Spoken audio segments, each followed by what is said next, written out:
In the annals of history, few figures loom as large as Saladin Ayyubi, the legendary commander and sultan of the Islamic world. His military prowess, strategic brilliance, and magnanimous character have become the stuff of legends. Yet beneath the grandeur of his achievements and the glory of his reign, a question persists that has intrigued historians for centuries. What was Saladin's true nationality? The answer, it seems, is as complex as the man himself. Some see him as a Turk, citing historical texts and his upbringing under a Turkish governor. Others argue for his Kurdish roots, pointing to his birthplace and family lineage. Yet others claim him as an Arab, emphasizing his role as the champion of the Arab world against the Crusaders. A question that has puzzled historians for centuries. Was Saladin Turkish, Arab, or Kurdish? As we delve into this historical mystery, we'll sift through the sands of time to uncover the truth about Saladin's origins. One such document, titled The Chronicles of the Kings of England, dating back centuries, refers to Saladin as Saladin the Turk. Similarly, the history of England during the Middle Ages describes him as a Turkish sultan, but the story doesn't stop there. Various other historical sources also support this theory. Causas de las Persecuciones and various chronicles from the 1500s and 1600s consistently refer to Saladin as a Turk. What's more, the renowned Encyclopedia Britannica confirms this narrative, stating that Saladin's father served a Turkish governor, his mother was Turkish woman, and his brothers bore Turkish names such as Bori, Tuktekin, and Turanshah. This not only implies, but undoubtedly confirms that Saladin was of Turkish descent.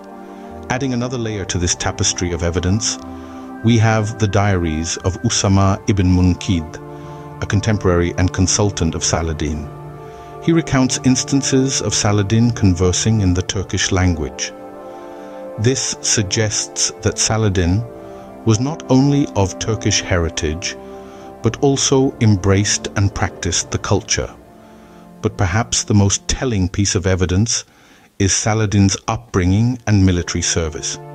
Saladin was raised under the tutelage of Nureddin Zengi, an Oghuz ruler, and served in the Zengid dynasty. The Oghuz Turks were a powerful people who played a pivotal role in the formation of several major states and long-lasting empires, including the Hunnic Empire, Göktürk Empire, Khazar Empire, Seljuk Empire, and the Ottoman Empire. Saladin's close association with these Turkish figures and institutions further strengthens the reality of his Turkish origins. Yet, despite the weight of evidence pointing to Saladin's Turkish identity, the debate persists, with some arguing for his Arab or Kurdish origins. In the realm of academia, a prominent school of thought supports this Kurdish hypothesis. Scholars such as Karel Hillenbrand, an eminent historian on the Crusades and Islamic history, have argued in favor of Saladin's Kurdish identity. In her writings, Hillenbrand asserts that Saladin himself often identified with his Kurdish roots. On the other side of the debate, some historians argue for Saladin's Arab origins. They point out that Saladin's name, Salah ad-Din Yusuf, is Arabic, not Turkish or Kurdish. In addition, Saladin ruled over Egypt and Syria, regions predominantly Arab during his reign, and he is often credited with reviving Arab culture and identity in the face of Crusader threats.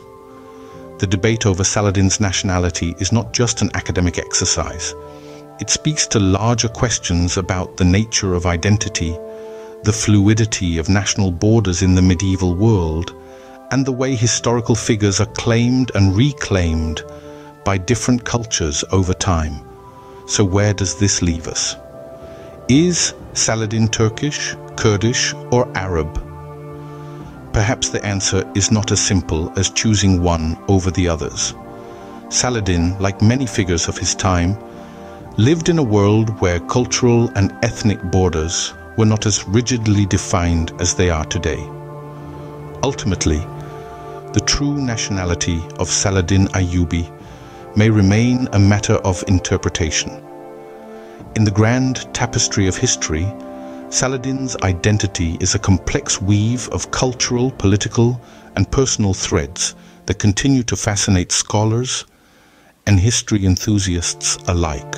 But through the lens of history and the pages of ancient manuscripts, one thing becomes clear. Saladin's legacy transcends borders, embodying the ideals of courage, honor, and unity for generations to come. Regardless of the origin of his bloodline, Saladin's true legacy lies in his deeds and the values he upheld. His exploits are not bound by nationality, but they resonate in the hearts of people across the globe. His story is a testament to the power of human values that stand the test of time.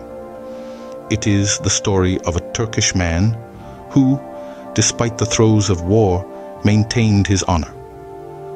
Saladin's chivalry is legendary, and tales of his magnanimity echo through the centuries. He was a man who held the welfare of his people above all else, a sultan who prioritized justice and fairness. His courage is reflected not only in his military victories, but also in his steadfastness in the face of adversity. He was a beacon of resilience, a symbol of strength and determination, who led his armies with unwavering conviction, even in the face of seemingly insurmountable odds. Saladin's influence extends far beyond any geographical boundaries, reaching into the hearts and minds of people across the world. His story continues to inspire millions, serving as a reminder of the power of honor, courage, and unity. Therefore, whether Saladin was Turkish or a blend including others, it is his values and actions that define him. His Turkish nationality, while a part of his identity, does not confine his legacy. His impact is not merely historical, but also deeply human, and it's this humanity that resonates across borders and generations.